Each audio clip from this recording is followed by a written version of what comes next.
Agora vamos falar de um dos melhores contadores de história do mundo, que resolveu dedicar o seu novo livro a uma sociedade secreta rodeada de mistérios. O repórter Jorge Pontual conversou com o escritor Dan Brown para entender como a maçonaria, que para muitos tem ligação até com o satanismo, atraiu uma lista tão grande de líderes históricos, inclusive aqui no Brasil.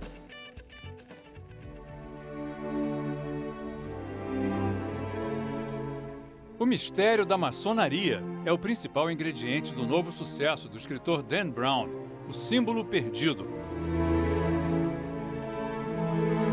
O autor do mega sucesso O Código da Vinci contou ao Fantástico que no livro anterior ele pergunta o que aconteceria se Jesus não fosse divino, mas apenas um profeta.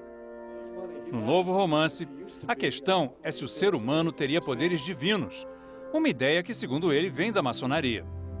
Toda a trama, cheia de peripécias, perseguições e surpresas, se passa num domingo à noite em Washington, a capital americana, uma cidade cheia de símbolos da maçonaria.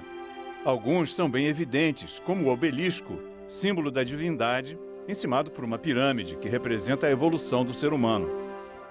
A influência dos maçons se refletiu na criação da Biblioteca do Congresso Americano, hoje a maior do mundo. Um dos momentos mais emocionantes do livro é quando os heróis entram aqui no salão de leitura da Biblioteca do Congresso Americano, descrito como o salão mais bonito do mundo. Eles estão fugindo de uma equipe da SWAT e se escondem entrando por esta porta. A República Americana foi criada por um grupo de maçons, entre eles Benjamin Franklin, John Adams e o primeiro presidente George Washington. Nós fomos a um dos templos da maçonaria na cidade, onde os murais mostram o fundador da nação com o avental de pedreiro dos maçons, lançando a pedra fundamental do Capitólio, o prédio do Congresso Americano.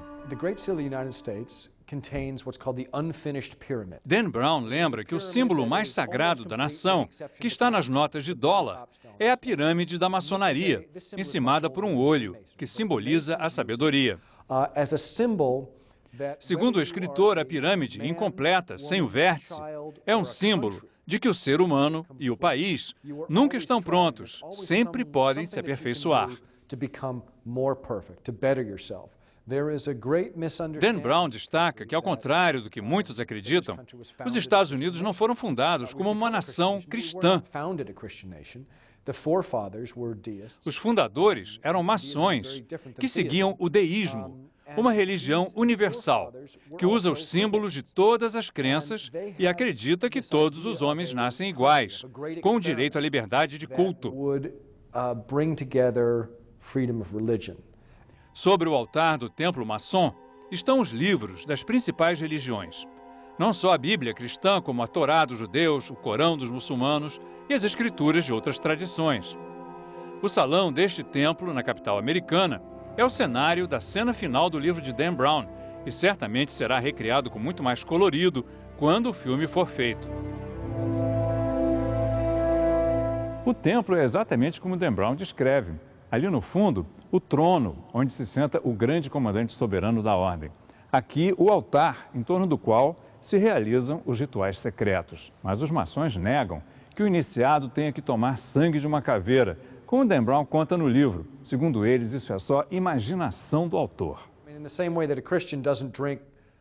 O escritor diz que, na verdade, os maçons usam vinho em vez de sangue, mas insiste que a caveira é usada no ritual da quinta libação,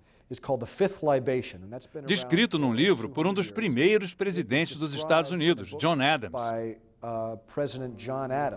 O templo é a sede do rito escocês da maçonaria, uma corrente fundada nos Estados Unidos, a qual pertenceram 15 presidentes americanos. O último foi Gerald Ford, nos anos 70. Os líderes são mestres no grau máximo, 33. Segundo Dan Brown, esse é um número místico, a idade de Cristo ao ser crucificado e o número de vértebras da nossa coluna vertebral. Muitos, em especial os fundamentalistas cristãos, atacam a maçonaria como um culto satânico. Mas Dan Brown insiste que os símbolos e rituais da maçonaria não são sinistros nem malignos, pelo contrário. Significam tolerância religiosa e espiritualidade universal. Para Dan Brown, o importante é que as pessoas procurem entender os símbolos e as crenças dos outros e tenham menos preconceitos. Start to eradicate some of that prejudice.